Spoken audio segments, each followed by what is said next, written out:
নমস্কার বন্ধুরা, আজকে আবার একটি নতুন রেসিপি নিয়ে আপনাদের কাছে হাজির হয়েছি।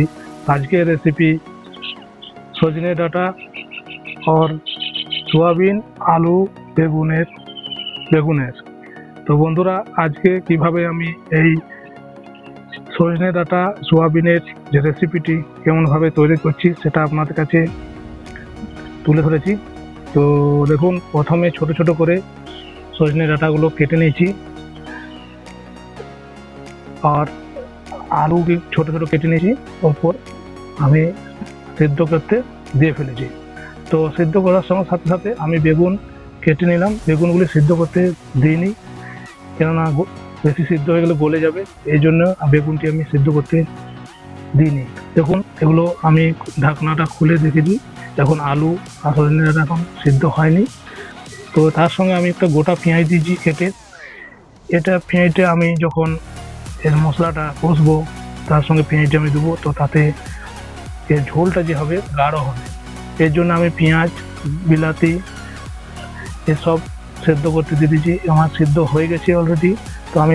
তো দেখুন, নামিয়ে দিয়েছি উনুন থেকে। তো এরপরে আমি কড়াই চাপিয়েছি। এই মশলা, এইসব যে সিদ্ধ যেসব জিনিস আছে আমাদের সজনে ডাঁটা, আলু, একে কষা হবে, দিয়ে আমি রেসিপিটি তৈরি করব। তো তেল দেওয়া হলো। এরপরে আমি যে সোয়াবিনগুলো ভিজতে দিয়েছিলাম সেগুলো আমার অলরেডি ভালো করে ভিজে গেছে। আর আমি যেটা এই সজনে ডাঁটাকে নামিয়েছি সেটি গরম জল আছে, তাতে আমি সোয়াবিনগুলো আমি ঠিক করে ভিতরে দিয়ে নাড়া দিয়ে দেবো, দিয়ে সোয়াবিনগুলো গরম হয়ে যায়, তাতে গন্ধ যেন না ছাড়ে। যখন আমার রেসিপিটি তৈরি হয়ে যাবে, খাবার সময় গন্ধ লাগবে না। এই জন্য আমি অলরেডি ভালো করে ধুয়ে দিয়েছি কাঁচা জলে সোয়াবিনগুলো। তারপরে আমি ওই গরম জলে আমি ছেড়ে দিয়েছি। তো আমি সবগুলো ছেড়ে দিয়েছি। এরপরে আমি একে তেল দিয়ে মশলাকে আমি কষছি। এখন কষা অলরেডি চলছে।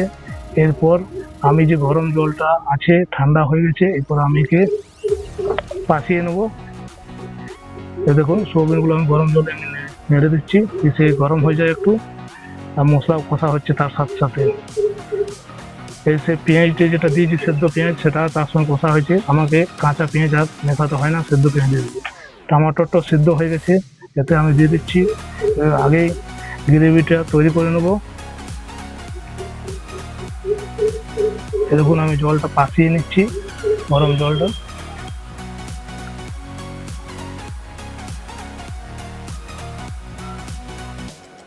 পাশালাম গরম জলটা।